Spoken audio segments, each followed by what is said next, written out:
Idi Amin Dada, a historical figure, was a Ugandan military officer and politician who served as the president of Uganda from 1971 to 1979. Born around 1925 in Koboko, northwestern Uganda, Idi Amin Dada was the offspring of a Kakwa father and a Lugbara mother who separated soon after his birth. His mother settled in Lugazi near Lake Victoria, where he was raised as a Muslim.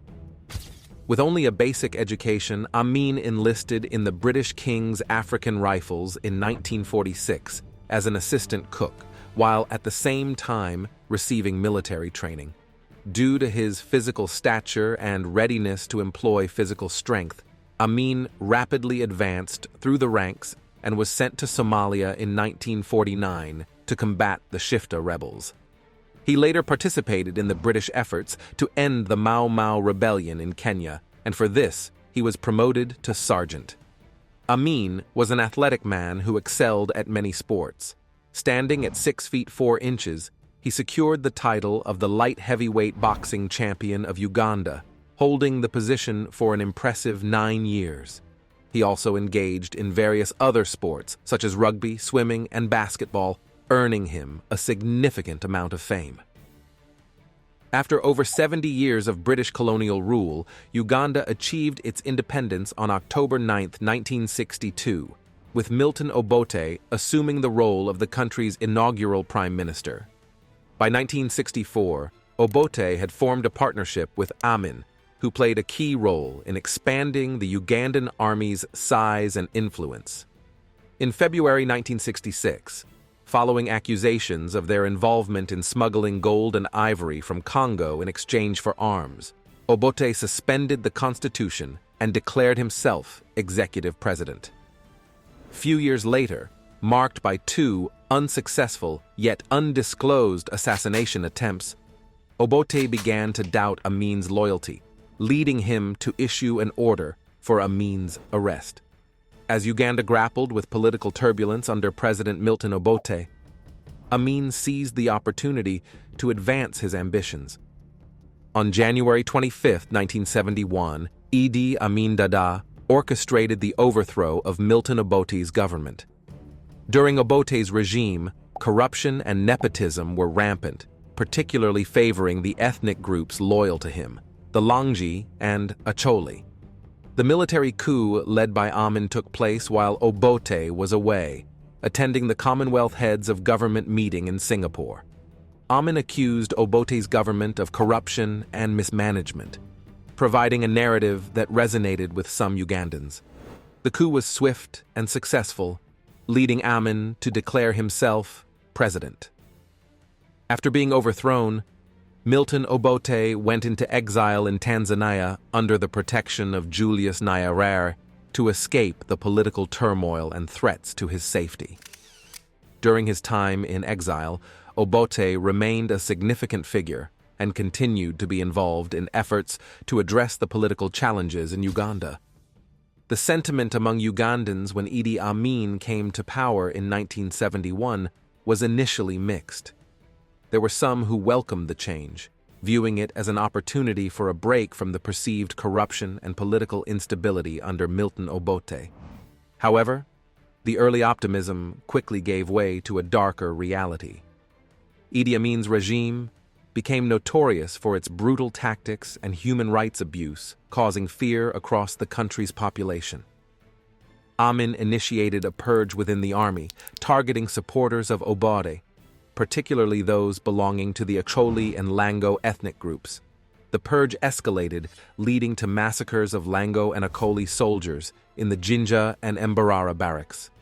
By early 1972, an estimated 5,000 Acholi and Lango soldiers, along with at least twice as many civilians, had disappeared. The victims' demographics expanded to include members of various ethnic groups, religious leaders, judges, lawyers, students, intellectuals, criminal suspects, and foreign nationals. This grim situation created an environment where many others were killed for criminal motives or arbitrarily. Bodies were frequently dumped into the River Nile, on at least one occasion in quantities sufficient to clog the Owen Falls hydroelectric dam in Jinja. Idi Amin, notorious for his brutality, earned the moniker Butcher of Uganda for his widespread killing of civilians, although he preferred to refer to himself as Dada or Big Daddy. The killings persisted throughout Amin's 8-year rule, driven by ethnic, political, and financial motivations. The precise death toll remains unknown, with estimates varying. The International Commission of Jurists approximated the death toll at not less than 80,000, leaning towards a more likely figure of around 300,000. In 1977, the first exposé from within Amin's regime was published. Henry Kiemba, Amin's health minister and a former official of the first Obote regime, defected and resettled in Britain. Kiemba penned and published A State of Blood, providing an in-depth account of Amin's rule. Over time, Amin's behavior took a progressively erratic and outspoken turn.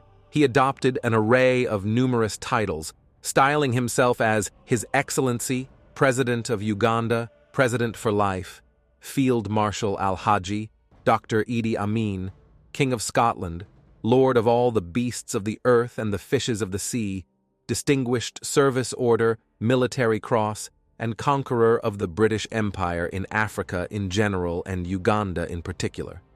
Amin was often viewed as a somewhat comical and eccentric figure by foreign journalists, and was characterized by Time magazine in 1977 as a killer and clown, big-hearted buffoon, and strutting martinet. He became the subject of numerous rumors and myths, including the unfounded claim that he was a cannibal. Some of these unverified myths gained traction and was popularized by the 1980 film Rise and Fall of Idi Amin.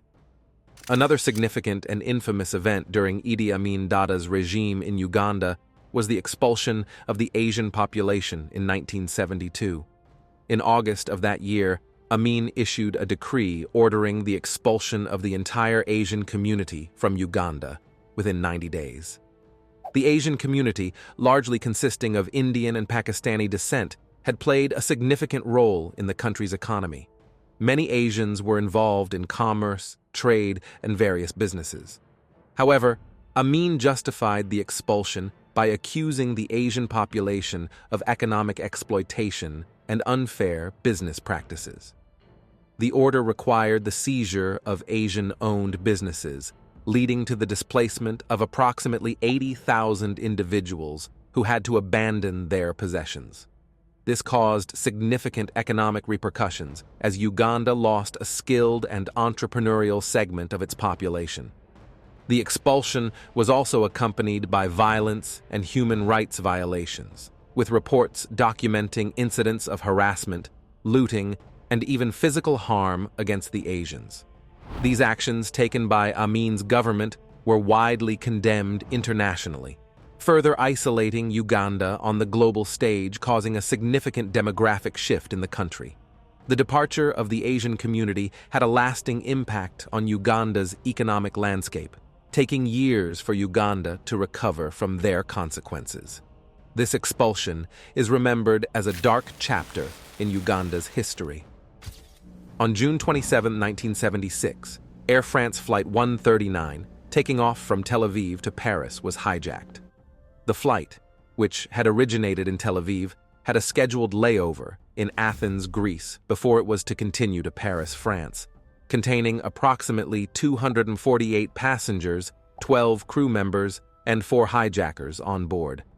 Shortly after taking off from Athens, the 4 hijackers, composed of Palestinian and German terrorists, hijacked the flight, and instead of continuing its intended journey to Paris, they diverted the plane to Libya for refueling and then directed the hijacked flight to Entebbe airport in Uganda, where they received full support from Idi Amin Dada.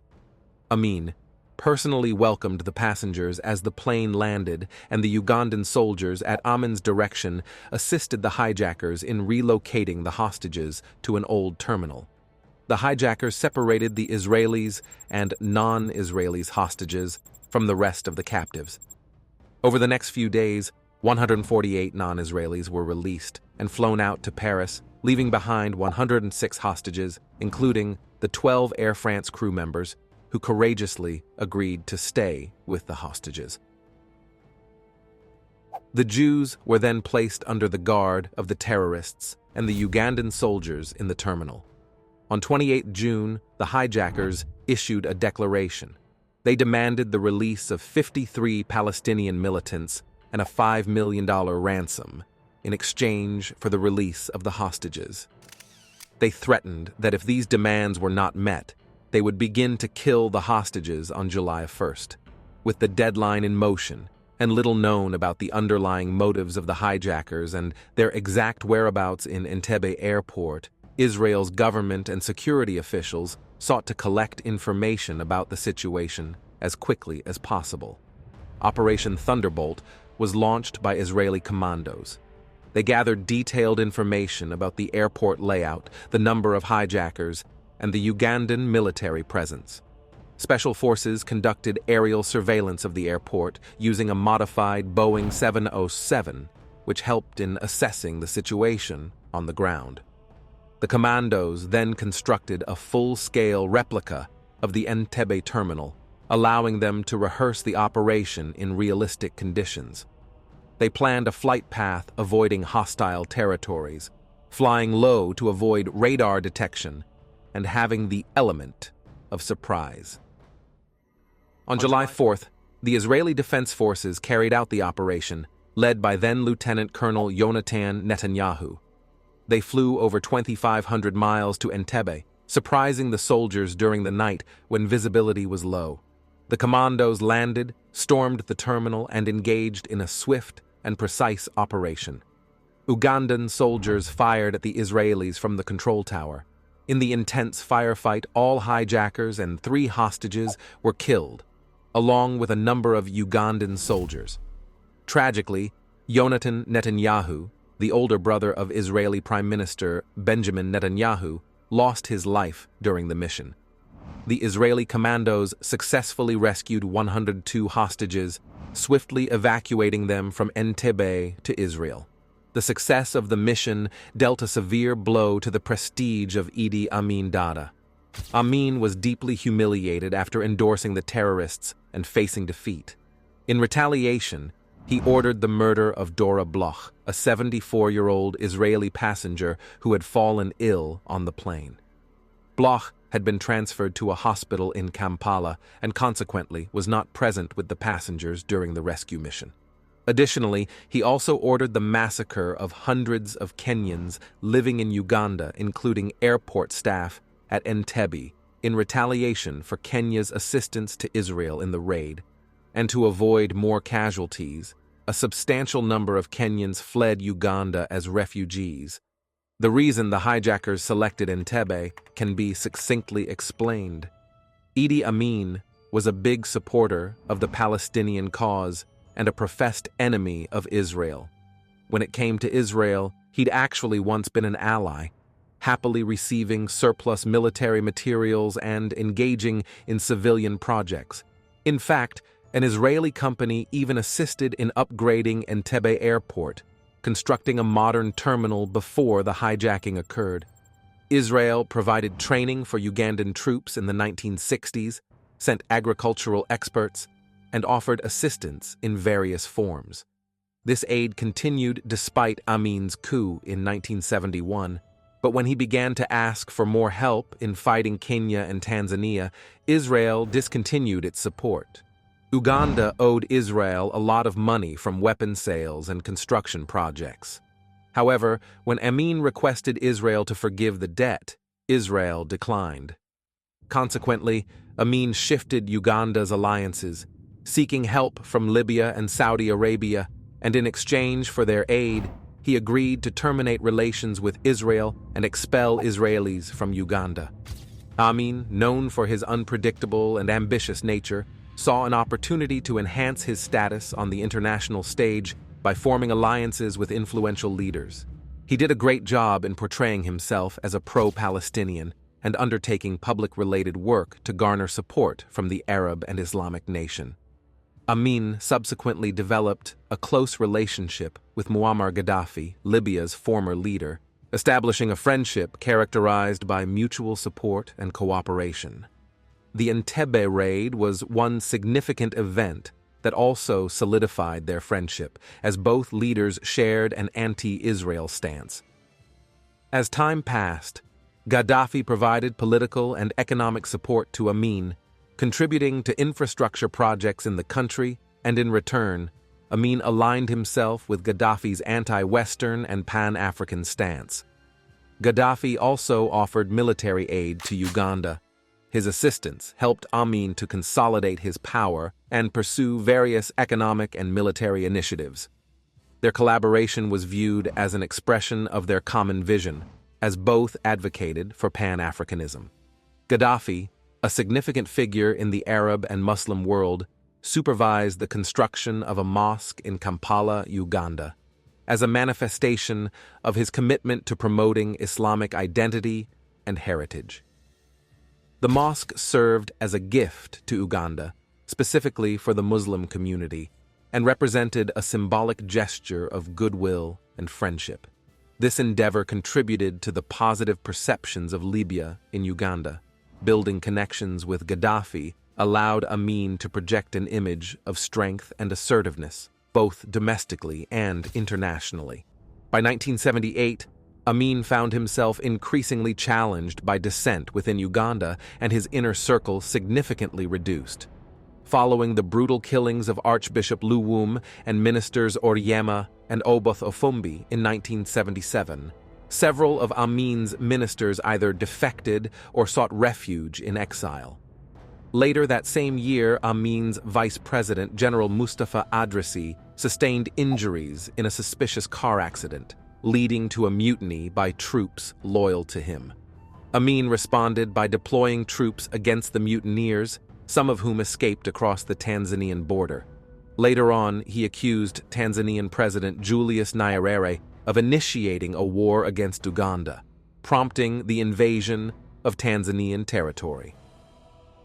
Amin went further by formally annexing a portion of the Kagera region that extended beyond the established boundary, leading to the rise of Uganda-Tanzania War. The Uganda-Tanzania War, referred to as the Kagera War in Tanzania, and the 1979 Liberation War in Uganda was a brief conflict that took place from October 1978 to June 1979, causing the overthrow of Idi Amin Dada. The roots of this war can be traced back to Amin's rise in power through the coup against Milton Obote, Nyerere's close friend. This event strained relations between the two countries, resulting in border disputes and deteriorating regional ties. The breaking point occurred in October 1978, when Amin's military invaded Tanzania and asserted control over all land north of the Kagera River. This aggressive move convinced President Nyerere that Amin must be dealt with once and for all. In response, Tanzanians marshaled their military forces alongside armed groups of Ugandan exiles within Tanzania. Utilizing a Soviet BM Katyusha rocket launcher known in Uganda as Saba Saba, the Tanzanian army initiated targeted strikes within Uganda. Muammar Gaddafi of Libya dispatched 2,500 troops armed with T-54 and T-55 tanks, Tu-22 bomber, and other military weapons to support Amin. The Libyan forces were a mix of regular Libyan army units, people's militia, and sub-Saharan Africans from the Islamic Legion. In due course, the Tanzanians achieved victories in southern Uganda, prompting Amin's forces to retreat. Despite assistance from Muammar al-Gaddafi, Amin was compelled to flee on April 11, 1979, following the capture of Kampala.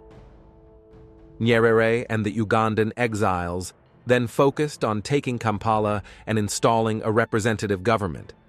These goals were accomplished in April of 1979, and the Tanzanians completed the removal of Amin loyalist forces in June, marking an end to the war. Due to his associations with Gaddafi, Idi Amin initially sought refuge in Libya before relocating to Jeddah, Saudi Arabia. The Saudi authorities' aim was to silence him due to their perception of the harm he was causing to Islam. The new Ugandan government chose to keep him exiled, saying that he would be subject to war crimes charges if he attempts to re-enter the country. In 1989, Amin, persistently believing that Uganda required his leadership and displaying no remorse for the atrocities committed, made an endeavor to return. He managed to reach Kinshasa, Zaire, but was compelled by Zairian President Mobutu Sese Seko to return to Saudi Arabia. After Amin's overthrow, Milton Obote returned back to power, leading to a series of rebellions. He was elected president in a corrupt and violent election, and his suppression incited resistance from the National Resistance Army led by current president of Uganda, Yoweri Museveni. Museveni led the group in a guerrilla warfare campaign against Obote's government.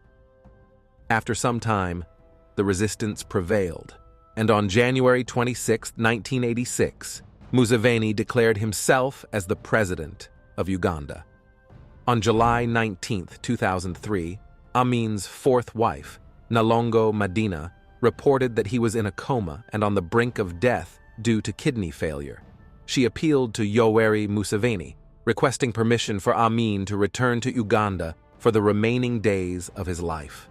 In response, Museveni stated that Amin would have to face the consequences of his actions the moment he returned. Ultimately, Amin's family chose to disconnect life support, leading to his death on August 16, 2003, at the Jeddah hospital. He was laid to rest in Jeddah, Saudi Arabia. Idi Amin Dada, politician and soldier, born around 1925, died August 16, 2003.